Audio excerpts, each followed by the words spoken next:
തെരഞ്ഞു ചെല്ലുന്ന മുഖം കണ്ടെത്താതിരുന്നെങ്കിലെന്ന് ആഗ്രഹിച്ചു പോകുന്ന ഒരിടമുണ്ട്. അത് മോർച്ചറികളാണ്. കാണാതായ ബന്ധുക്കളെ തേടി അലമുറയിട്ട് നിരവധി പേരാണ് ഓരോ മണിക്കൂറിലും ഇവിടേക്ക് എത്തുന്നത്.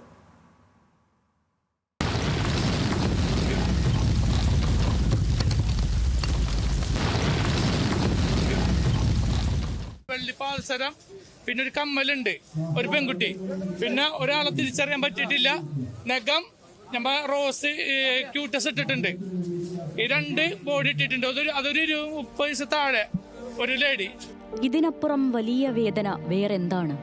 വന്നടിഞ്ഞ ഉരുളും കൊണ്ടുപോയ ഒഴുക്കും നിസാരമെന്ന് തോന്നിപ്പോകും.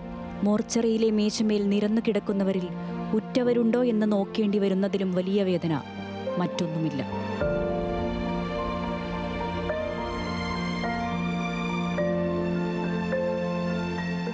ദുരന്തം പൊട്ടിപ്പുറപ്പെട്ട അന്നു മുതൽ കാണാതായ 3 വയസ്സുകാരിക്കായി ഈ പിതാവ് ആശുപത്രി വാതിൽക്കൽ കാത്തുനിൽക്കുകയാണ്.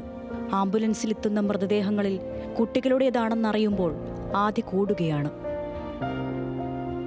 എൻ്റെ ഫ്രണ്ട്സിൻ്റെ ഫാദർ ആൻഡ് മദർ, പിന്നെ അവൻ്റെ ഒരു കുട്ടിയുണ്ട് 3 വയസ്സുള്ള.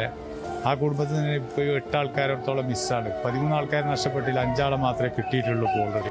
അവരെ കണ്ടെത്തുകയാണോ വേണ്ടത്, അതോ മോർച്ചറിയിൽ അവർ ഇല്ലെന്നറിയുകയാണോ വേണ്ടത്? ഇവിടെ ഉണ്ടാകരുതേ എന്ന് ഉള്ളാർത്ത് ചൊല്ലുന്നവർ. പലരും സർവം തകർന്നവരെ പോലെയാണ് തിരിച്ചിറങ്ങുന്നത്. തെരഞ്ഞു ചെന്നതാണെങ്കിലും കാണരുതേ എന്ന് കരുതിയത് അവിടെ കാണുകയാണ്. മൊത്തം 13 പേര് പോയിട്ടുണ്ട്. എൻ്റെ പെങ്ങളെ കെട്ടിച്ചത് ഇങ്ങോട്ടേക്കാണ്. അപ്പോൾ അവർ ഹസ്ബൻഡ് പെങ്ങളെ കിട്ടിയിട്ടുണ്ട്. അതേപോലെ ഹസ്ബൻഡിൻ്റെ അനിയനെ കിട്ടിയിട്ടുണ്ട്. അവിടെ 2 പിള്ളേർ, ബാക്കി 8 പേരെ കിട്ടാനുണ്ട്. മൃതദേഹങ്ങളുടെ അടയാളങ്ങൾ പറയുമ്പോൾ നെഞ്ചിടിപ്പേറും. ഓരോ ആംബുലൻസിന്റെ മുഴക്കം കേൾക്കുമ്പോഴും ഉള്ളുലയും. ചിലർ യാഥാർത്ഥ്യങ്ങളോട് പൊരുത്തപ്പെട്ടു കഴിഞ്ഞു. അവസാനമായെങ്കിലും കൂടപ്പിറപ്പുകളെ ഒരു നോക്ക് കണ്ടാൽ മതിയെന്ന് അവർ നെഞ്ചിടറി പറയുന്നു. News desk, news Malayalam.